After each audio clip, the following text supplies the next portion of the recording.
Enjoy the company hoodie and gift card, she said, all nasal and smug, like her buttocks hadn't settled right and was choking out basic empathy. That's how I knew it was happening. Kenzie, the CEO's nepotism experiment in overpriced flats, was firing me. In front of the whole damn company. No warning, no write-up, no can we chat in private? Just a bright-eyed performance during our quarterly all-hands, right between announcements about the new kombucha flavors and the Q3 burn rate. I stood there, hands folded, watching her pretend to read from a script she definitely didn't write. Samantha has been a valued member of the Viron family, she cooed, like she wasn't about to butcher me with a grin. But due to performance misalignment and shifting culture priorities, we've decided to part ways. She reached into one of the stupid culture crates we give to interns and pulled out a hoodie, my name scrawled on the tag in Sharpie like I was a lost and found item. Tucked inside was a $50 gift card to a juice bar that doesn't even exist in my zip code. Oh, she added like she forgot. And unfortunately, your Q4 bonus didn't meet the updated KPI rubric, so it won't be awarded. Updated KPI rubric? Lady. I wrote the original KPI rubric. I could feel 46 heads swivel in slow motion. Sales guys awkwardly tugging at their collars. The intern in the front row pretending to check her phone. The only one who didn't flinch was our CFO, whose expression read, "Don't drag me into this, I already bought a boat." So I smiled. That same calm, "don't worry I won't sue" smile that HR people fear deep in their crunchy granola souls. I took the hoodie like it was radioactive, held it up, felt its weird, scratchy polyester judgment. "Thanks for the memories," I said. My voice was steady, even friendly, not because I wasn't furious, but because fury is for amateurs, and I'm a professional. Before we go on, a quick favor: if you're still listening and you haven't subscribed or liked yet, do it now. Seriously, 90% of people don't. And it's the kind of thing that keeps this storytelling crew caffeinated and dangerous. Plus, it helps us keep exposing these corporate clowns. Anyway, back to Kenzie's little theater of humiliation. I walked out without slamming a door. That's important. They want a meltdown. They want a crazy woman story to pass around Slack like a meme. I gave them nothing. Just a quiet click of my heels on the floor and the faint smell of vanilla air freshener trying to cover up rot. Here's what no one noticed. HR didn't have me sign anything. No exit packet. No NDA reminder. No you acknowledge your termination was fair and legal. Just a cheery, per-written email saying my email would be deactivated by 3 p.m. and good luck in future endeavors. That's because they knew.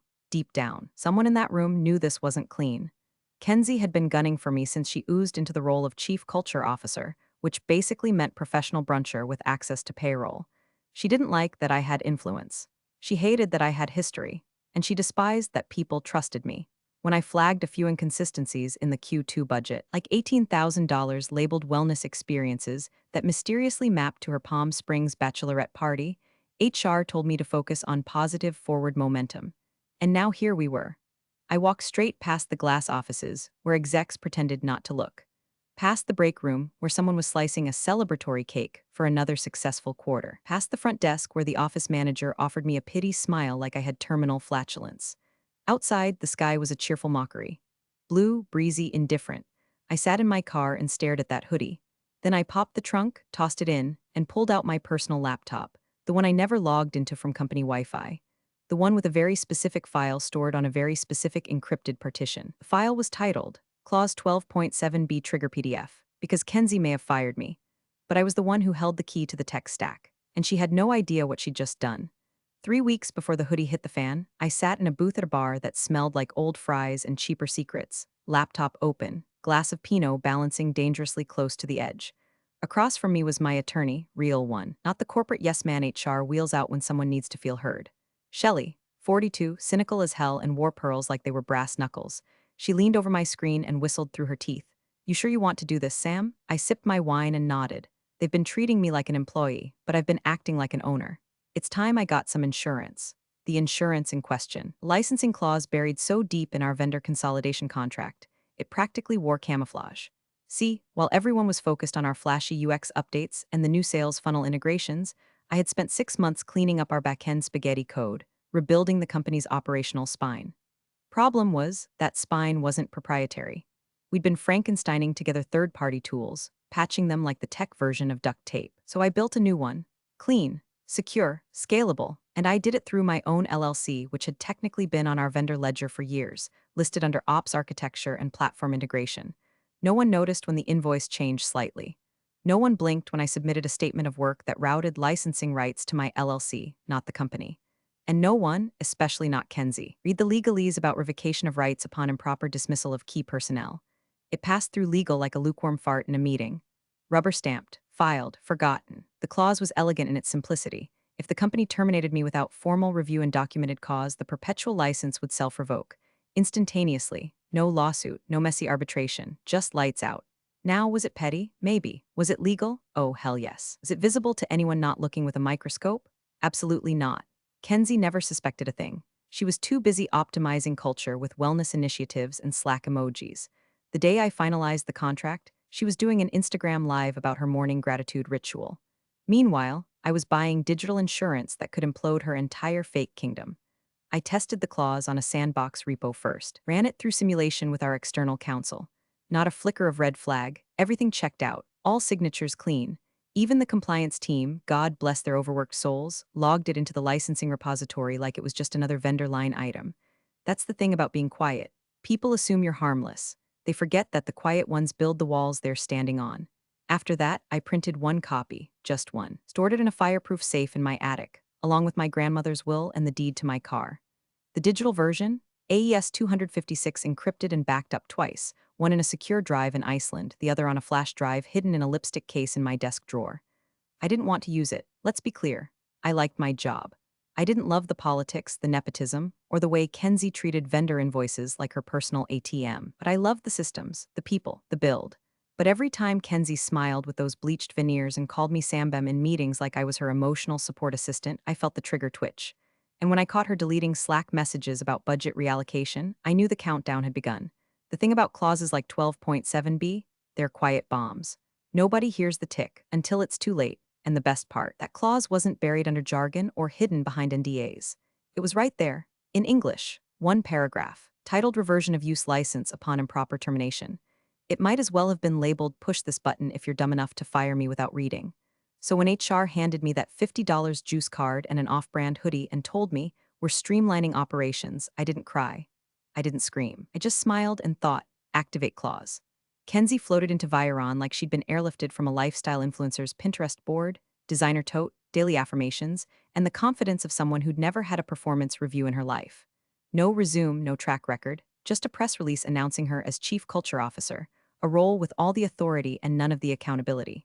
Nepo baby royalty, cloaked in pastel blazers and buzzwords. She took over the second floor with scented candles and framed quotes about radical alignment. Then she took aim at me. It started with the little things. My monthly ops reports would be accidentally left off meeting agendas, my name removed from key Slack threads, budget approvals routed to new culture committees that somehow all included her friends from yoga. I'd walk into a strategy session and find my seat missing, literally. Someone had wheeled it out into the hallway. Kenzie didn't attack directly. That would have required spine. No, her weapons were passive aggression and vague jargon, two things she wielded like a toddler with a glitter glue stick. If I raised a concern in a meeting, she'd say, let's reframe that energy, or worse, I think Samantha's perspective is rooted in a scarcity mindset. Scarcity mindset. I was trying to keep the damn company solvent, while she was billing a $900 team connection ceremony that was just a drum circle in the break room. The vendetta was clear. I made her insecure. My competence was a mirror she couldn't crack. Every time I calmly pointed out a flaw in her latest initiative, like the employee empowerment stipend that was just a Venmo transfer to her college roommate for motivational stickers, she'd get this tight smile, nod like I was cute, and say something like, Samantha brings an important legacy lens to things. Legacy lens, like I was a fax machine that somehow still functioned. So I started documenting everything, every deleted Slack message, every accidental double payment to her wellness vendors, every payroll anomaly, especially the time $4,200 went out to someone listed as emotional environment consultant who, upon digging, turned out to be a DJ from Coachella. I created folders, color-coded, time-stamped, backed up to 2 separate cloud drives under fake project names. I even screen recorded one call where she referred to layoffs as emotional recalibrations and suggested we offset the morale hit by handing out succulents. But I didn't escalate, not yet. HR invited me to mediation. Just a quick sit-down with Kenzie, they chirped, to realign communication styles. I smiled, a big one, the kind that makes HR sweat. Oh, I'm aligned, I said. I'm just not compatible with delusion. Kenzie didn't want alignment, she wanted erasure. And I could see it happening in real time, the way she'd slowly overwrite my contributions with her own PR gloss. In the company blog, she'd talk about streamlining our vendor architecture, like she was the one who renegotiated the fulfillment contracts. She even started taking credit for the very platform, but my claws would soon snap away like a mousetrap on a manicured finger. One afternoon, she walked past my desk with her phone to her ear and said loudly, "Yeah, Sam's great at keeping the trains running, but it's time for conductors who know where we're going." I stared at my screen, smiling so hard my jaw hurt. Because the train she was driving, it was headed for a cliff. And I had the deed to the tracks. It was 11:42 p.m. on a Tuesday when I found it. I'd been combing through the Q4 bonus allocation ledger because something smelled off, like rotting oranges behind a cabinet. We were under budget, yet the performance bonuses were short. Real short. Like we value you in theory, but not enough to pay you short. I clicked into the raw disbursement logs, cross-referenced against payroll, cross-referenced again against project closeout reports. And then I saw it, a series of Venmo transfers. Label, Event Coordination Ops Celebration Amount, $18,750 recipient. Kenzie loves balance, I blinked. Thought maybe this is some placeholder name, a vendor we've onboarded through a personal account? Happens, dumb, but happens. I pulled the vendor invoice ID. Nothing in the vendor system, nothing logged in Billcom, nothing but a line item with a fake vendor code, and a timestamp 3 days before our Q4 bonus notifications were delayed due to compliance review. I clicked through the finance system's audit log, thank you, access credentials, tracked the approval flow. Kenzie had manually overridden the bonus allocations to ops, diverted them to this ghost event, and transferred the funds to herself. Labeled it as an employee enrichment initiative, an initiative where she enriched herself. Classic. I printed the report, not emailed, not saved on the company cloud, printed, held it in my hands. I stared at it under the kitchen light like it was a dead rat in a lunchbox. I didn't act, didn't call legal, didn't blast an email or post a Slack nuke like a rookie. Instead, I slipped it into a folder labeled Petty Cash and Petty Queens and set it on my bookshelf next to my old grad school textbooks. Let it marinate because I knew the sword was coming. This just confirmed the hilt was polished. The next morning, I was called into a quick sync with HR. HR's office smelled like lavender and cowardice. Kenzie was already seated, sipping an oat milk latte like she'd earned it. The HR rep, Rachel, poor thing, looked like she'd aged 3 years overnight. She cleared her throat and read from a printed statement, which meant legal hadn't reviewed it or didn't want to touch it. "Samantha, we've noticed a pattern of interpersonal friction and sustained negativity that is beginning to impact the culture at Viron. As such, executive leadership has decided to move in a different direction." Kenzie nodded solemnly, like we were at a funeral for my professionalism. "I know this is hard," she added, with crocodile tears barely pooling. "But sometimes, a fresh start is a blessing in disguise." I stared at her for a full 5 seconds, just long enough to make her shift in her ergonomic chair. Then I stood. No fight, no protest, just calm. "Do I need to sign anything?" I asked Rachel. She panicked. "Oh, we'll follow up with a digital exit packet. No immediate signatures required." Good. That's how I knew they skipped the legal process. No documentation, no cause, no performance review. Just negativity, a vague, cowardly catch-all you toss when your real reason wouldn't hold up in arbitration. I walked out slower this time. Not out of sadness, just control, like a queen leaving a burning palace. Back at my car, I opened my laptop, tethered to my phone's hotspot, dragged 2 files into an encrypted folder. First one, the bonus theft report. Second, clause 12.7b trigger PDF. I attached the first to an email addressed to Shelley, my attorney. Subject, Kenzie's retirement fund. The second, I uploaded that to a private Git repo under my LLC's account. A version-controlled time bomb with IP ownership metadata already authenticated and notarized. No need for revenge speeches. No dramatic monologues, just cold documentation. And a clock quietly ticking. Ghosting a company isn't like ghosting an ex. With an ex, you delete the photos, block the number. Maybe cry into a pint of ice cream that tastes like betrayal and freezer burn. With a company, it's cleaner, more surgical. You remove your fingerprints from the glass and let their own greasy mess come into focus. I didn't update LinkedIn. Didn't post some fake optimistic on to the next chapter goodbye with emojis and a Starbucks selfie. No rage post, no cryptic subtweets. Just disappeared. And let me tell you, nothing unnerves a toxic workplace more than silence. I didn't even tell the engineers I mentored. The junior PM who used to ask me if her roadmap made sense, she messaged once. I left it on read. She'll figure it out, or she won't. That's not my circus anymore. Behind the scenes, Monolith Capital started due diligence for the Series B. $50 million on the table, and suddenly every spreadsheet, every process map, every vendor agreement I'd ever touched was now under a magnifying glass. Except now, there was no me. No ops whisper to explain why vendor Sixa has a 72-hour lead time unless you bribe the scheduler with Girl Scout cookies. No one to decode the maze of invoice routing I'd built to prevent fraud, and ironically to contain Kenzie. I watched from afar, eyes dry, coffee hot. First, the finance team sent a corrected revenue projection, off by $1.3 million. They tried to blame QuickBooks API delays, but the truth was simpler. They never learned the two-step audit process I'd built because I didn't give them the playbook. Not out of spite, out of experience. You don't hand blueprints to people building your guillotine. Then came the tech unraveling. 3 microservices collapsed. Our DevOps contractor, who Kenzie insisted we hire after one vision board session together, couldn't troubleshoot it because the backend schema had my naming conventions, not hers. I documented everything, thoroughly, but in my LLC's repo, not the company's. Clause 12.7b made sure of that. Kenzie, of course, went on a communication offensive. In the weekly leadership video, she called it a growth recalibration phase and said the team was reclaiming operational sovereignty. That's corporate code for we have no idea what we're doing, but we're going to brand it like a spa retreat. Meanwhile, KPIs slipped like ice on tile. Vendor SLAs missed. Onboarding timelines doubled. Customers began tweeting. The trust started leaking. Kenzie blamed culture resistance, claimed the team was unwilling to fully step into the new vision. She said this in a Slack town hall while wearing a sweatshirt that read "do the work," which made me snort coffee out of my nose. HR tried damage control, spinning it as a legacy architecture issue. But legacy architecture wasn't the problem. I was the architecture, and they'd fired me without checking the floor plan. Every missed deadline was a crack. Every investor inquiry about backend reliability was a sledgehammer. And every time Kenzie opened her mouth, she shoved a little more dynamite into her dad's company. Monolith Capital's analysts weren't idiots. They asked questions. And when the answers were vague, inconsistent, or routed through 3 different departments with no clear owner, they started highlighting things. Literally. Yellow highlighter on every missing process doc, every incomplete integration, every contract that referenced tools they no longer had access to. I imagine the boardroom smelled like tension and sugar-free Red Bull. Meanwhile, I was baking banana bread. That's what I remember most about that week. The calm, the soft whir of my KitchenAid mixer, the way sunlight came in sideways around 3 p.m., and how damn satisfying it was to not be in the fire while still holding the matchbook. Kenzie never reached out, not directly, but I noticed a weird uptick in viewership on my old Medium posts. A couple of my code snippets on GitHub got pinged from Viron IP addresses. My LLC website got 6 new visits from Palo Alto in 2 days. And still, I said nothing. No whisper, no nudge, no leak, just silence. Because sometimes the most powerful thing you can do is let the wrong people talk long enough to bury themselves. And Kenzie? She was practically handing out shovels.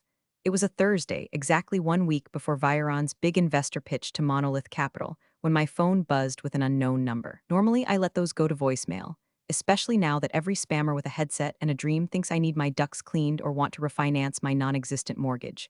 But something about the area code, Bay Area corporate, made me curious. I answered on the 3rd ring. Hi, is this Samantha Reyes? I didn't recognize the voice, but the tone was all salt and starch. Legal, external, nervous. This is Alan Brewster, outside counsel for Viron. I was hoping to, well, informally ask if you might be open to consulting on a few time-sensitive vendor matters. Nothing official, of course, just light guidance. His voice had that uptight lawyer edge, like he wanted to sound casual but was sweating through his shirt. I let the silence drag just long enough for him to start breathing funny. Then I smiled. I appreciate the call, Alan, but I'm not available for informal anything. He stumbled a bit. I understand, just thought I'd try. We're in final pitch prep and certain items you previously managed have gaps, that's cute. I didn't ask which gaps, I knew. The automated vendor flow system I built through my LLC, not documented. The workaround I installed to prevent fulfillment delays when our biggest supplier's portal went down every Tuesday, also undocumented, because I had warned them months ago. Knowledge management doesn't happen by osmosis. But they let me go without a handoff plan because Kenzie thought culture was more scalable than competence. Alan thanked me anyway, tried to recover his pride, and hung up. That night, I poured a glass of scotch, not the cheap stuff, the bottle I'd been saving for goodbye forever kind of moment, and pulled the manila folder from the back of my filing cabinet. Inside, 1 sheet of paper, crisp, weighted stock, my LLC's letterhead, dated and notarized. Title: Formal Notification of Clause Activation, 12.7b Body. Due to my termination without cause, review, or formal documentation, this letter serves as official notice that exclusive licensing rights to the following tools, platforms, and backend integrations have been revoked in accordance with Clause 12.7b of the signed agreement between Viron Inc. and Ray's Integrated Systems LLC. Access is no longer authorized as of the timestamp of this letter's receipt. I slid it into a certified envelope addressed to every board member, CEO included. No email, no CC, no just following up. Paper tangible, legal, undeniable. Then I booked a courier to hand deliver it to Viron's office first thing in the morning. Not a bomb, a mirror, a painfully accurate one. I knew what would happen next. First, confusion, then panic.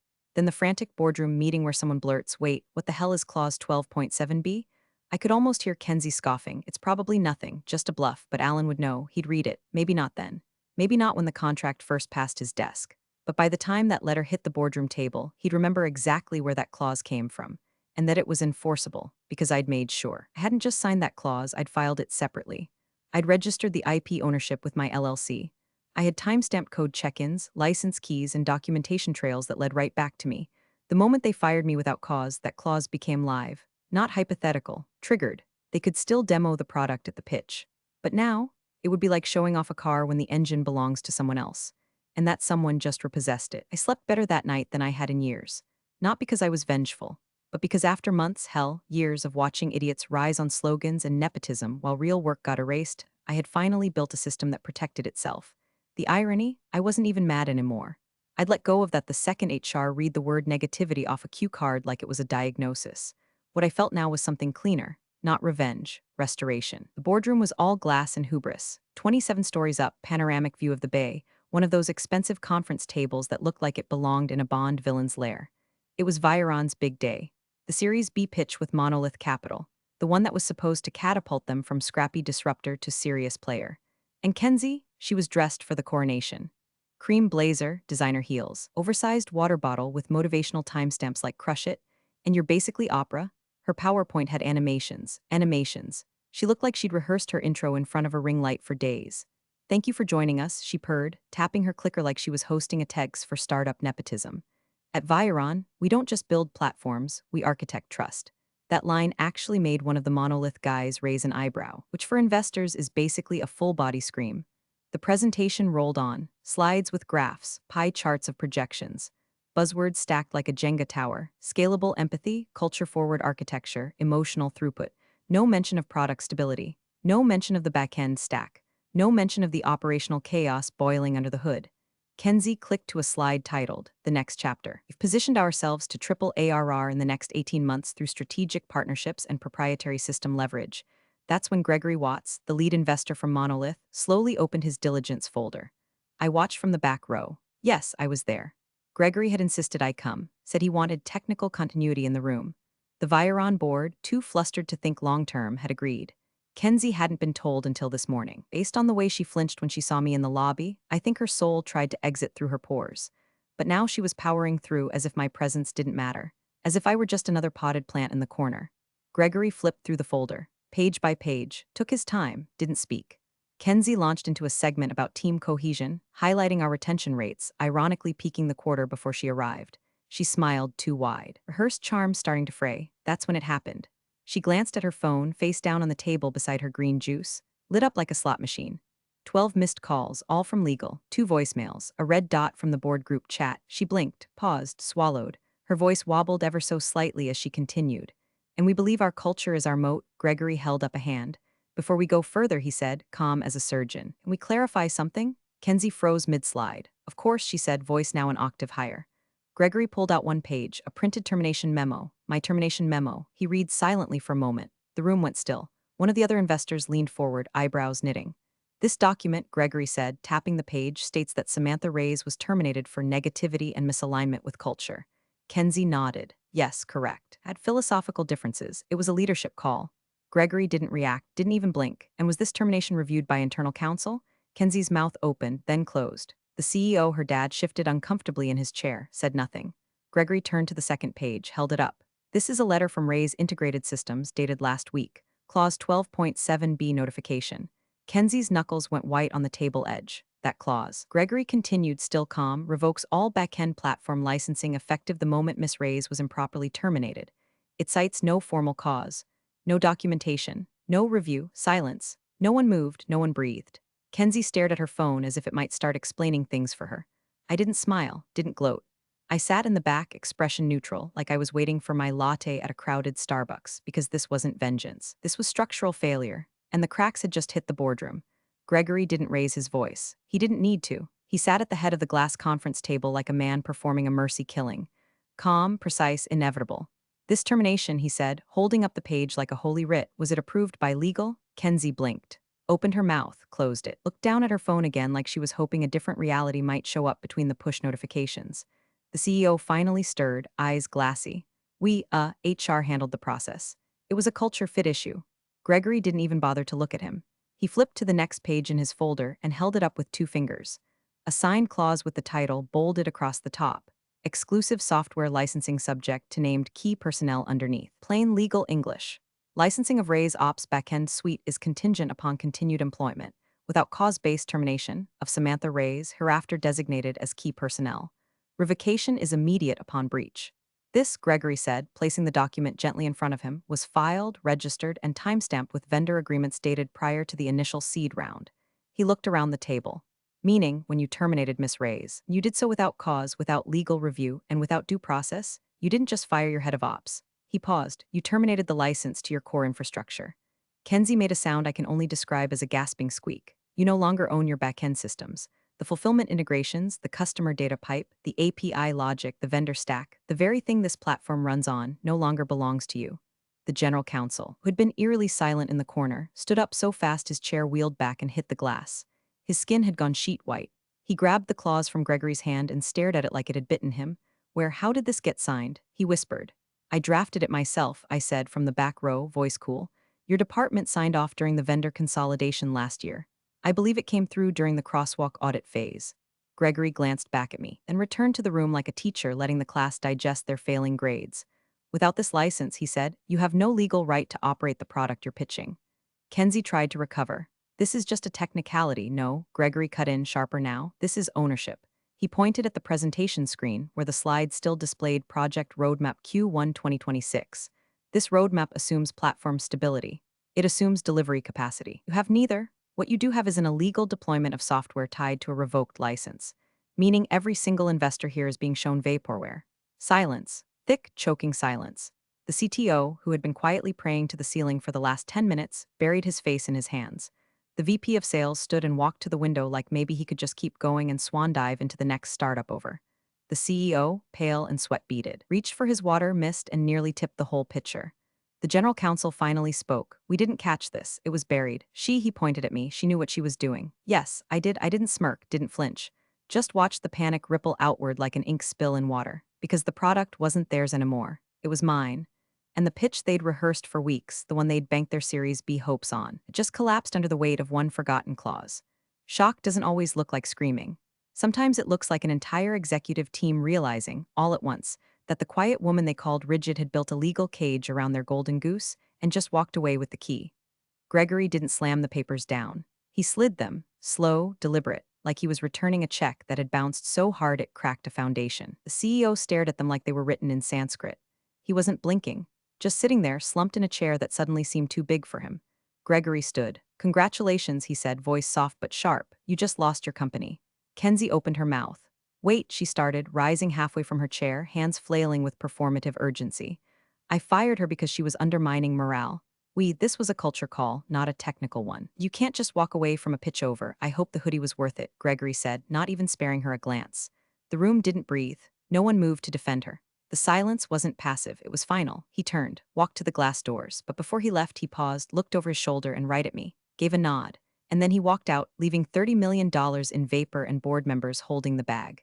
Kenzie spun toward the board. Can fix this? There's got to be a way to reestablish the license. We'll just talk to her lawyer, but the board wasn't listening.